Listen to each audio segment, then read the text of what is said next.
नमस्कार, मैं हूँ रवि प्रकाश और आज है दिसंबर महीने की 25 तारीख। मतलब आज वो तारीख है जब हम क्रिसमस का पावन त्यौहार मनाते हैं। तो आज की इस संप्रति में क्रिसमस पर बात करना चाहते हैं। हालांकि यह कोई वैसा विषय नहीं है जिस पर बातचीत की जाए। यह तो महसूस करने का अवसर है जब आप महसूस करते हैं कि आप प्रभु के कितने करीब हैं, या आपकी आस्था कितनी मज़बूत है। लेकिन क्योंकि क्रिसमस है और इस बार कोरोना का संक्रमण भी पूरे साल रहा, अभी भी है, तो क्रिसमस को लेके भी चर्च ने काफ़ी कुछ गाइडलाइंस जारी की हैं कि कैसे इस त्यौहार को मनाना है। तो इन सब चीज़ों पर बात करना चाहते हैं अगले आधे घंटे के दौरान।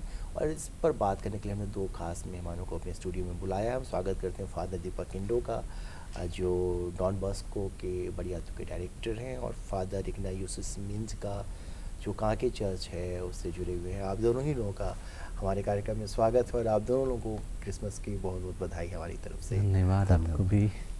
फादर, क्योंकि क्रिसमस है तो पहले तो हम ये चाहेंगे कि अगर आप कुछ इस अवसर पे कहना चाहते हैं हमारे दर्शकों को तो प्लीज़ वो संदेश दे सकते। फादर, सबको खुश जन पर्व। यह उल्लास का समय है, उल्लास का दिन है, महापर्व है। जब भी कि कोरोना संक्रमण से हम लोग ग्रसित हैं, भय के वातावरण में भी हम उल्लास के साथ यह पर्व मनाएंगे। अंतःस्थल हमारा शुद्ध और पवित्र है और उसी से हम क्रिसमस का पर्व मनाते हुए जय जयकार करते हैं, प्रभु का गुणगान करते हैं, एक दूसरे के साथ हम खुशी बांटते हैं और आनंद उठाते हैं। इसीलिए ये पर्व तो पर्व है, अलग तरह से मनाने का एक मौका है। फादर, आप? क्रिसमस पर्व हमारे जीवन में खुशियाँ लेके आता है, हर्षोल्लास लेके आता है, और वही इस बार भी लेके आया है।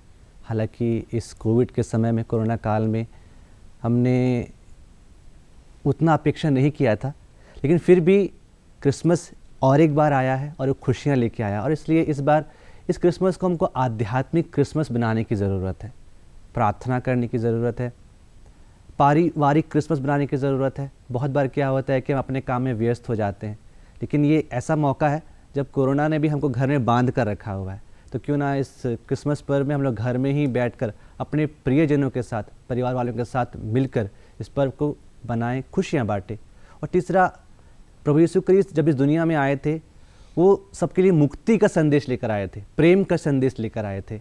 और इसलिए इस बार इस क्रिसमस में हम जितना ज़्यादा गरीबों को दान देंगे, उनके लिए भलाई करेंगे, वो अच्छा रहेगा। और इसलिए मैं कह रहा हूँ कि जब आध्यात्मिक क्रिसमस है, हमारी आध्यात्मिक तभी परिपूर्ण होगी, पूरी होगी, जब हम गरीबों के लिए कुछ कर पाएंगे। और इसलिए इस क्रिसमस में कुछ हट के, कुछ ज़्यादा हम गरीबों के लिए कुछ ना कुछ करें, तभी हमारा इस बार का क्रिसमस सफल हो पाएगा। मैं यही कहना चाहूँगा। अच्छा, इस बार क्योंकि पहले के सालों में हम लोगों ने देखा है कि क्रिसमस के बहुत पहले से काफ़ी तैयारियां होती थीं, और क्रिसमस के एक रात पहले लोग चर्च में जाते हैं, मिस्सा होता है, चटनी सजाई जाती है और ये सब कुछ होता है। इस बार कितना बदला रहेगा माहौल? इस बार क्या गाइडलाइंस चर्च ने जारी की है लोगों के लिए? देखिए, पिछले सालों में क्या होता था कि रात्रि जागरण होते थे ना, मिस्सा बलिदान, मतलब जो क्रिश्चियों की अहम प्रार्थना है, और 10:30 बजे 11 बजे शुरू होती थी, और वो 1-1.5 घंटा, 2 घंटा, 12, 12:30, 1 बजे तक चलता था, और उसके बाद लोग नाचते थे। लेकिन इस बार क्योंकि कोरोना का समय है और हमें सामाजिक दूरी भी बना कर रखना है, लेकिन हम मिस्सा बलिदान नहीं छोड़ सकते हैं, क्योंकि उस मिस्सा बलिदान के दौरान ही हम सबसे ज़्यादा सेलिब्रेट करते हैं। बाहर में, घर में तो खान पान के साथ सेलिब्रेट किया ही जाता है, लेकिन सबसे ज़्यादा सेलिब्रेशन, सबसे अच्छा सेलिब्रेशन हमारा मिस्सा बलिदान में होता है। और इस बार भी हमें कहा गया है कि हम उसे करना ही है, और सब क्रिश्तियों तक हमें मिस्सा बलिदान पहुंचाना है। और इसलिए छोटे छोटे टोला में, मतलब कॉलोनीज़ में कहा जा सकता है, वहाँ पर भी जाके हम लोग, पुरोहित लोग जाके मिस्सा बलिदान उनके लिए चढ़ाएंगे। और जो चर्च में भी है, उसमें रात्रि समय में, शाम के समय में, मतलब 10, 10:30 बजे नहीं, 5 बजे, 7 बजे कहीं कहीं पर रखा गया है, जैसे हम 10 बजे तक सब मिस्सा बलिदान समापन कर सकें। तो क्या ये कोई संख्या भी तय की गई है, कितने लोग आएंगे चर्च में? क्या होगा दरअसल आज? अब तक जैसे गाइडलाइंस था, हम लोग 50 करीब लोग रहते थे, उतनी संख्या में लोगों को आने की अनुमति थी। और अभी सरकार की ओर से भी एक गाइडलाइंस निकला हुआ है जिसमें हम लोग 200 तक के लोग पार्टिसिपेट कर सकते हैं। तो वैसे स्थिति में खुशी हो रही है कि संख्या बढ़ी है, लोग अधिक संख्या में आएंगे। भले रात्रि जागरण हमारे लिए नहीं है इस बार, और रात्रि जागरण का मतलब होता है कि हम शुरू करते करीब 10 बजे और 12 बजे 1 बजे ख़त्म करते, उसके बाद और मिलना जुलना, नाच गान और अन्य तरह से सेलिब्रेट हम करते, वो चुक जाएंगे। लेकिन सुबह का समय है, सुबह हम लोग मिल रहे हैं। जैसे हमारे पास 3 मिस्सा बलिदान का आयोजन किया गया है, उसकी अलग अलग अवधि ठहराई गई है, उसी के आधार पर लोग वही निर्धारित संख्या में आएंगे और हम लोग एक साथ मिल कर के उनके लिए मिस्सा पूजा बलिदान का संपन्न करेंगे। और उसके बाद में उस तरह से एक जो अर्थ है आध्यात्मिक रूप से भी और धन्यवाद के साथ और लोगों को अपनी आशीष बांटना, एक दूसरे के साथ खुशी बांटना वहीं से शुरू होती है। क्योंकि हमारे आधार पर उस समय बहुत ही बहुमूल्य समय रहता है जब हम लोग अपनी आध्यात्मिकता से परिपूर्ण होकर एक दूसरे से मिलते हैं और प्यार बांटते हैं। जी, ये जो वैसे तो कई सारी चीज़ें हैं बाइबल में, बहुत सारी बातें कही गई हैं, लेकिन प्रभु के संदेश की बात जब हम करते हैं तो प्रभु यीशु का मुख्य संदेश क्या है? वो क्या चाहते थे दुनिया के लोगों से कि वो कैसे रहें, क्या करें? देखिए, क्रिसमस का पर्व ही प्यार का पर्व है। बाइबल में यूहन्ना के ग्रंथ में एक ग्रंथ है जिसमें अध्याय 3 पद संख्या 16 में प्रभु का वचन ये हमें बतलाता है कि ईश्वर ने संसार से इतना प्यार किया कि उसने उसके लिए अपने एक लौते पुत्र को दे दिया, और जिससे जो उसमें विश्वास करेगा उसका सर्वनाश नहीं होगा बल्कि उसको अनंत जीवन प्राप्त होगा। तो पुराने व्यवस्था में बाइबल को अगर हम लोग देखेंगे 2 भागों में बांटा गया है, पुराना व्यवस्थान, नया व्यवस्थान। तो पुराने व्यवस्थान में जब ईश्वर ने इस दुनिया की सृष्टि की थी तो जब मनुष्य को बनाया था उसको मरने के लिए नहीं बनाया था, उसको हमेशा जीने के लिए बनाया था, अमर बनाया था। लेकिन क्योंकि उसने पाप किया, ईश्वर की आज्ञा का उल्लंघन किया, उसका जो रिश्ता था ईश्वर के साथ वो टूट गया, और उस रिश्ते को पुनः स्थापित करने के लिए, उस स्वर्ग के दरवाजे को खोलने के लिए मानव पुत्र को या ईश्वर के पुत्र को इस दुनिया में आना पड़ा। और इसलिए ईश्वर ने अपने प्रेम से हमें वंचित नहीं किया, अपने पुत्र को भेजा और वो दुनिया में आया, प्रेम का संदेश लेकर आया। और उसने वही आज्ञा दिया कि जैसे मैंने तुम्हें प्रेम किया तुम भी एक दूसरे को प्रेम करो। और उस प्रेम के खातिर उसने अपने आप को क्रूस पर भी बलिदान कर दिया। और उसको तो हम लोग बाद में पास्का पर्व ईस्टर के नाम से मनाते हैं, लेकिन क्रिसमस पर्व के समय यही याद करते हैं कि उस ईश्वर ने अपने पुत्र को हमारे लिए भेजा और हमें प्रेम का संदेश देने के लिए कहता है कि एक दूसरे को प्यार करो जैसे मैंने तुम्हें प्यार किया है। तो क्रिसमस का पर्व अगर एक शब्द हम लोग कहेंगे, प्रेम का पर्व है, प्यार का पर्व है। अभी का जो माहौल है जिसमें ये प्रेम वाली बात कभी कभी लगता है कि इसको थ्रेट हो रही है, और समाज उस तरीके का नहीं है जो समाज हम चाहते हैं, जिस तरीके का समाज बनाना। तो आप लोग जब इंटरैक्ट करते हैं धर्मावलंबियों से, उनको जब आप अपने वचन सुनाते हैं तो आप उनसे क्या अपील करते हैं, क्या कहते हैं? प्यार और प्रेम, सद्भाव अच्छे शब्द हैं, और सभी धर्म के लोग इस प्यार को मानते हैं, शांति को मानते हैं, सद्भाव को मानते हैं।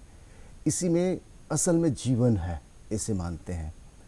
अन्यथा विद्वेष हो, मार काट हो, यहाँ जीवन नहीं है, यहाँ प्यार का बंटवारा नहीं है। प्यार का साझा हम सही अर्थ में शांति के साथ करते हैं, मेल मिलाप के साथ करते हैं, एक दूसरे को समझते हुए करते हैं। और इस तरह से जब हमें प्यार की बात कहना है तो हम अपने आचरण द्वारा, अपने व्यवहार द्वारा, अपने कामों के द्वारा हम प्रदर्शित करने का प्रयास करते हैं कि हम सबके लिए काम करेंगे, सबके लिए हमारा वचन प्रेरित करता हो किसी को, इस तरह की भावना लेकर के चलते हैं। इसलिए यीशु इस दुनिया में आया कि मुक्ति का संदेश लेकर के, जहाँ प्यार नहीं था, उस प्यार नहीं था, उन नहीं को तोड़ने के लिए उन्होंने आया। प्यार है और प्यार को इस तरह से जीना होगा। परहित के लिए जीना होगा। अपना हित नहीं, लेकिन परहित के लिए जीना होगा। अगर हर व्यक्ति परहित के लिए जीना शुरू करे तो कोई भी किसी का भी अहित नहीं हो सकता है। तो यीशु का जीवन ऐसा ही कुछ रहा है कि शुरू से देखिए, यीशु हम मानते हैं कि वो स्वर्ग से आए इस धरती पर, और धरती पर आना वैसे जगह जन्म लेना जो गौशाला है। अगर हम जन्म लिए हैं तो ऐसी जगह जन्म लिए हैं जहाँ कम से कम पटिया है, हमारे पास लेदरी है, जिसको हम लोग देहातों में कहते हैं पटिया लेदरी। गरीब से गरीब लोगों के लिए ऐसा नसीब है, लेकिन उनके लिए वो भी नसीब नहीं था। गौशाला में वो जन्म लेता है। मानो कि दुख का, असीम दुख का जगह में वो जन्म लेता है, और उस जगह को कहते हैं मैं ही मार्ग, सत्य और जीवन हूँ।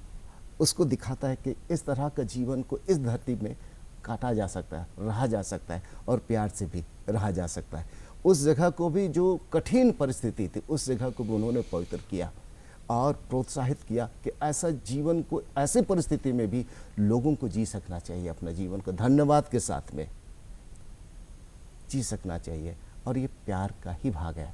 इसलिए कभी भी कोई परिस्थिति भी आता हो, उसे हम प्यार से आलिंगन करते हैं। उस परिस्थिति में ये कहते हैं कि यीशु ने कहा है मैं लगातार सब समय तुम्हारे साथ हूँ। उन्हीं की प्रेरणा, उन्हीं का जीवन हम सबों को प्रेरित करता है कठिन परिस्थितियों में।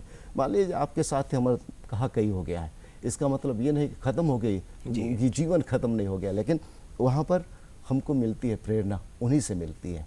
ये जीवन है, बांटना चाहिए और खुशी लानी चाहिए, प्यार आना चाहिए। इस पर जो लोग घरों में क्रिसमस का त्यौहार मनाएंगे, या जो उनकी प्रार्थना है वो घरों में होगी, तो वो लोग कैसे करेंगे? उन लोगों को आप लोगों ने क्या सुझाव दिया है जो लोग घरों में रह के पूजा करना चाहते हैं प्रभु की? देखिए, इस बार कम से कम झारखंड में तो कोरोना का संक्रमण यहाँ भी फैल रहा था, लेकिन अभी थोड़ा कम हो गया है कि नहीं? और इसलिए ये जो मिस्सा बलिदान है हमें मिल पा रहा है। तो यहाँ पर हम लोग चर्च जाके मिस्सा बलिदान में भाग ले पाएंगे। लेकिन भारत के ही कुछ राज्य हैं, जैसे कि दिल्ली ही देख लीजिए, वहाँ पर लोग ऑनलाइन मिस्सा में भाग लेंगे, घर बैठे बैठे भाग लेंगे। तो इसलिए मैं झारखंड वासियों को, झारखंड क्रिश्चियन को ये मैं बधाई देना चाहूँगा कि आप लोग कम से कम मिस्सा मिल पा रहा है। लेकिन हम घर में भी बैठकर प्रार्थना करते हुए, जैसे कि क्रिसमस कैरल्स हैं, ठीक है, जो कि क्रिसमस के संदेश को बतलाते हैं, तो आप लोग घर में बैठकर क्रिसमस कैरल्स गा सकते हैं और बाइबल पढ़कर प्रभु के उस जन्म के संदेश को पुनः पढ़ सकते हैं कि कैसे गब्रियल दूत माता मरियम के पास आया था, उनको संदेश दिया कि आप गर्भवती होंगी। नामुमकिन बात को परमेश्वर ने होने दिया। एक कुंवारी जिसका किसी पुरुष का संसर्ग नहीं हुआ था, उनके द्वारा प्रभु यीशु क्रिस्त दुनिया में आए। तो ईश्वर नामुमकिन को मुमकिन बनाने वाले परमेश्वर हैं। तो उस सबको, कहानी को हम लोग पढ़ सकते हैं बाइबल को पढ़ते हुए, और घर में बैठ के प्रार्थना करते हुए, कैरल्स गाते हुए, और एक दूसरे के साथ अपने बातों को रखते हुए। क्योंकि क्या होता है कि हम घर में तो रहते हैं, लेकिन घर के ही लोग आपस में मनमुटाव रखते हैं। पति पत्नी हो, बच्चे माता पिता से ठीक से बात नहीं करते। लेकिन क्रिसमस का समय एक ऐसा समय होना चाहिए जब हम एक साथ बैठें, कम से कम खाने के समय एक साथ बैठकर खाना खाएं। तो क्या होता है, बच्चे भी अपना खाना खाने के लिए दूसरे रूम में चले जाते हैं। तो क्रिसमस का समय एक ऐसा समय होना चाहिए जब परिवार एक हो, और वही सबसे बड़ी प्रार्थना होगी, सबसे अच्छी प्रार्थना तो वही होगी, मैं कहूँगा। ये जो प्रतीक के तौर पे चटनी बनाते हैं और फिर उसकी पूजा, उसकी आराधना करते हैं, चर्च में जाके कैंडल्स जलाते हैं, तो इन सब की क्या कहानी है? इससे क्या संदेश जाता है समाज को, या जो लोग क्रिश्चियन हैं जो प्रभु यीशु को मानते हैं? इस चटनी की कहानी फादर ने भी बतलाई अभी ना, कि जब ईश्वर का पुत्र इस दुनिया में आया, उसको जगह नहीं मिली, है ना, और इसलिए उसको गौशाले में जन्म लेना पड़ा। उसने अपने आप को इतना विनम्र बना दिया, ईश्वर का पुत्र, उसको तो एक महल में जन्म लेना चाहिए था ना, लेकिन उसने अपने को इतना विनम्र बना दिया कि गौशाले में जन्म लेना उसने स्वीकार किया। और जहाँ पर भेड़ बकरियाँ थी, गाय थी ना, और जहाँ पर चरवाहों को भेजा गया, जाओ और देखो, तो हम चरनियाँ पाते हैं, भेड़ बकरी हैं, चरवाहे हैं, ऊपर तारा लगा हुआ है ना। तारा जब असली चरनी बनी थी ना, तो तारा क्यों था? क्योंकि दूर पूर्व देश से 3 राजाओं को भी संदेश मिला था कि तुम्हारे मुक्तिदाता का जन्म हुआ है, जाओ और देखो उसको। तो वो तारे को देखते हुए आते हैं और उस तारे को उस गौशाले के ऊपर ठहरते हुए पाते हैं और फिर अंदर जाके उसको दंडवत करते हैं, सोना लोबान गंधरस की भेंट चढ़ाते हैं। तो ये जब हम लोग चरनी बनाते हैं हमारे घरों में, तो हमें यही स्मरण दिलाता है कि ऐसा हुआ था और ये कोई काल्पनिक बात नहीं है, ये सच्ची में हुआ था, ये असली बात है। और फादर, जो बाइबल है, बाइबल में तो ज़िंदगी जीने के काफ़ी अच्छे संदेश हैं। बाइबल के हिसाब से एक आदमी अपनी ज़िंदगी को कैसे अच्छे तरीके से चला सकता है? प्रभु का क्या संदेश है मानव जाति के लिए? इसी जन्म यीशु के जन्म के संदर्भ में ही हम लोग देख सकते हैं कि बाइबल में जो संदेश है ईश्वर का संदेश है और मानव पुत्र इस धरती पर आते हैं और ऐसी परिस्थिति में जन्म लेते हैं जिसको मैंने जिक्र किया है, और उस परिस्थिति को बताने के लिए खुशी का पैगाम लेकर के सबसे पहले सबसे तिरस्कृत वर्ग को ये संदेश मिलता है। और उस समय का ये जो चरवाहे थे वे लोग तिरस्कृत वर्ग के थे, उनको संदेश मिलता है और उसके द्वारा साथ ही साथ औरों को भी संदेश मिलता है। ये नहीं कि सिर्फ और सिर्फ गरीबों को नहीं, औरों को भी। जैसे भाई ने कहा कि ज्ञानी, पूर्व से ज्ञानी आए, राजा आए, सोना लोबान गंधर से लेकर के आए, तारा को देख करके आए और उनको ये संदेश मिला और उन्होंने अपने राजा का दंडवत किया। इस बालक यीशु का उन्होंने दंडवत किया, अर्थात इनको भी एक संदेश मिला। ये राजा वाकई में ये राजा है, ईश्वरीय राजा है और सबों के दिलों में राज करने वाले हैं, सबों के जीवन को रास्ता दिखाने वाले हैं। तो इसीलिए वो प्रेरणा उन्हें मिली थी और उसको देखने के लिए आए और सही में उन्होंने पाया और अपने आप को गौरवान्वित महसूस किया, अपने आप को धन्य कहा और वो चले गए। और उसी तरह से और एक बात है कि इस थोड़ी सी विशेषता मुझको लगती है कि जिस तरह का क्रिसमस में यीशु के जन्म की बात करते हैं, हम लोग ईसा पूर्व कहते हैं और ईसा बात कहते हैं, ईसा की बात करते हैं, तो इसमें भी कोई खास है। ऐसे महान पुरुष, अगर पुरुष के हिसाब से देखें, व्यक्तित्व के हिसाब से देखें तो महान पुरुष, महान आत्मा कहते हैं। और जो भी हम इसे कहते हैं आध्यात्मिक रूप से इसको कहते हैं मुक्तिदाता, हमारा उद्धार करता। और उन्होंने ये भी कहा है कि जो, जैसे आपने कहा बाइबल, जो मुझ में विश्वास करता है उसका कभी भी सर्वनाश नहीं होगा। इसके पीछे बहुत सारी बातें हैं आध्यात्मिकता छिपी हुई कि ये जीवन है तो क्षणभंगुर है, हम कितने दिन जिएंगे, 100 साल। लेकिन ये कहते हैं कि जो मुझ में विश्वास करता है वो अनंत जीवन पाएगा। इसमें विश्वास करने वाले धर्म की बात नहीं कि चूँकि यीशु आए तो धर्म स्थापित करने के लिए नहीं आए। धर्म तो हम उनके सिद्धांत पर, उनके शिक्षा पर चलने वाले हम मनुष्य बना दिए धर्म, अन्यथा यीशु धर्म की स्थापना करने के लिए नहीं आए। उन्होंने यही शिक्षा लेकर के आए और उन्होंने ये वचन कहा है कि जो मुझे विश्वास करता है उसका सर्वनाश नहीं होगा। मैं पुनरुत्थान हूँ, मैं ही जीवन हूँ, ये और मार्ग, सत्य और जीवन मैं हूँ कहता है। और राजा भी अपने आप को कहते हैं, ये जन्म के समय राजा का संबोधन होता है और उनका दुर्भोग के समय राजा का संबोधन होता है। पिलातुस के सामने अपने आप को राजा कहते हैं, आपने ठीक कहा कहते हैं। और क्रूस पर लटकते समय भी वहाँ पर लिखा जाता है राजा, यहूदियों का राजा करके लिखा जाता है। और ये संसार का राजा नहीं, जो हम लोग शासन व्यवस्था, तंत्र, ऐसे व्यवस्था के लिए नहीं, लेकिन आंतरिक। और आंतरिक में व्यक्ति जो अगर बदलाव आ जाता है तो व्यक्ति उस तंत्र को भी संभाल सकता है और अच्छी शासन व्यवस्था दे सकता है। ये बात मैं अपने हिसाब से समझता हूँ और मैं कहता हूँ कि ये शाश्वत राजा है जो सबों के दिलों में काम करते हैं। रवि जी, आपने कहा शिक्षा के बारे में है कि नहीं, तो बाइबल का एक वचन कहता है, मत्ती का अध्याय 7:12, तुम जैसा व्यवहार अपने प्रति चाहते हो वैसा ही व्यवहार दूसरों के प्रति किया करो। जी। तो ये बहुत अच्छा संदेश है, गोल्डन रूल जिसको हम लोग कहते हैं बहुत जगह में ना, कि हम लोग चाहते हैं कि लोग हमें प्रेम करें, लोग हमारे साथ भलाई करें, हमें क्षमा करें अगर हम लोग गलती करते हैं तो ना। तो इसलिए बाइबल हमें यही सिखाती है, अगर तुम ये सब चाहते हो, अगर आप ये सब चाहते हैं तो आप भी वैसा ही दूसरों के साथ भी करें, दूसरों के साथ भलाई करें, दूसरों को क्षमा करें जब आपके साथ कभी कुछ गलत कर बैठते हैं। और ये कहा जाए तो क्षमा का भी पर्व है, कहा जाए ना, क्षमा सिखाना।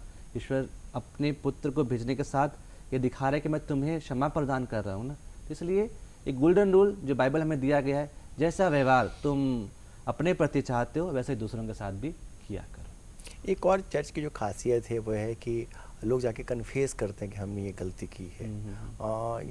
इसके पीछे क्या कहानी है?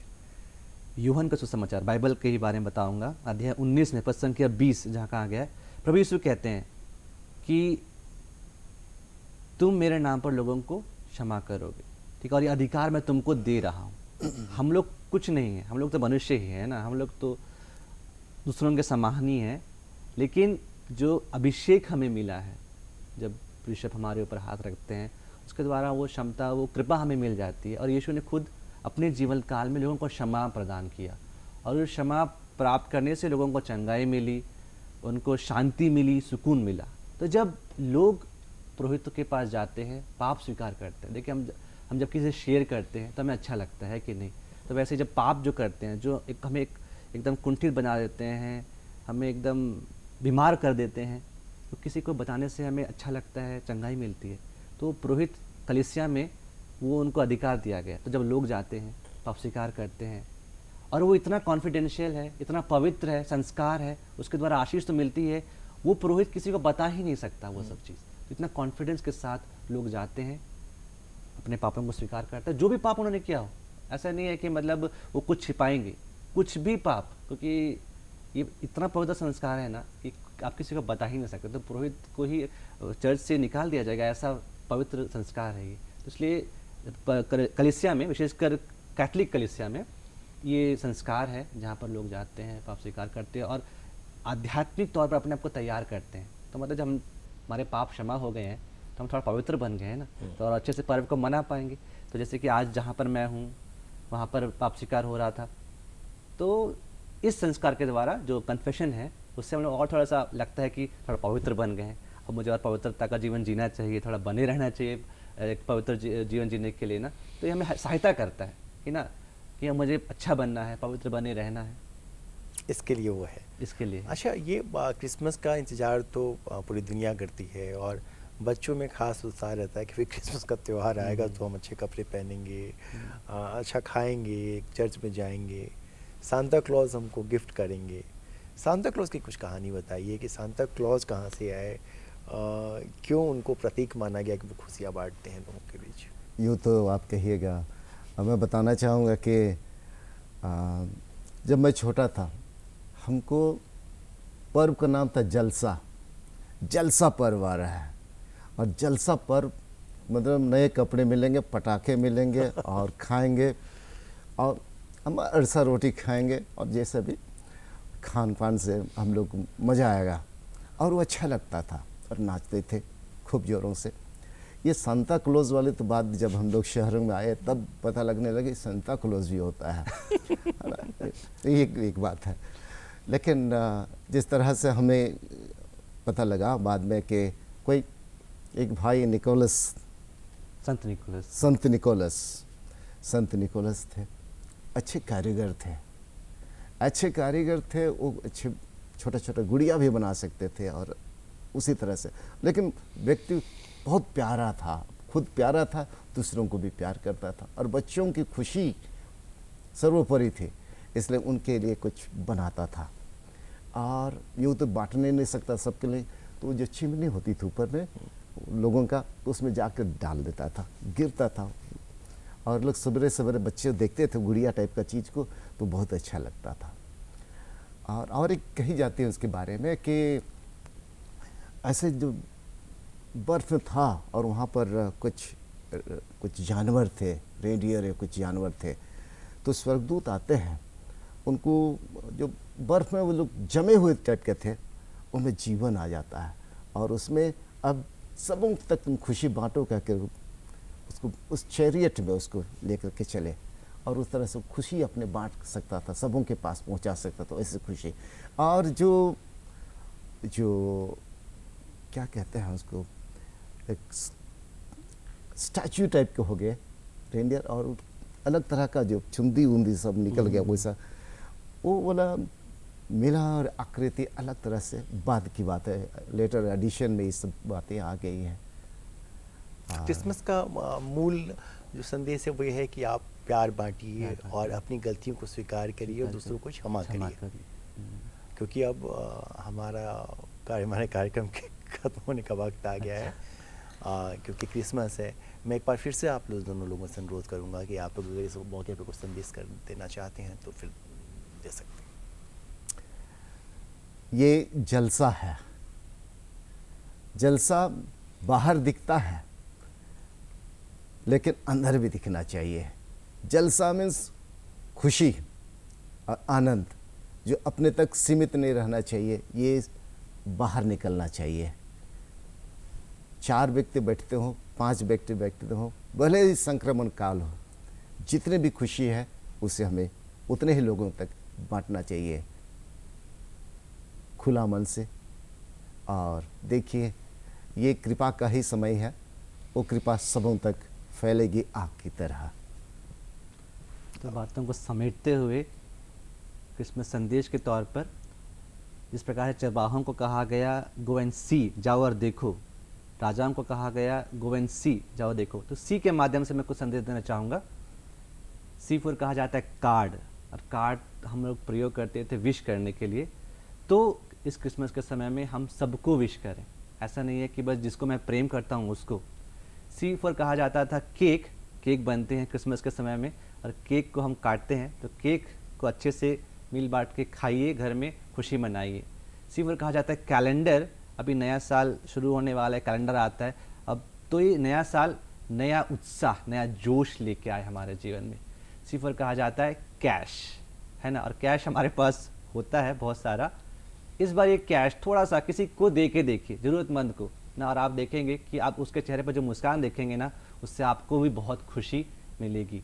सी फॉर कहा जाता है क्राइस्ट, और यही क्रिसमस का संदेश, क्रिस्त का संदेश है कि एक दूसरे को प्रेम करो, एक दूसरे को क्षमा करो, भाईचारे के साथ रहो, एक दूसरे की भलाई करो, क्योंकि ईश्वर ने हमें वही सिखलाया है।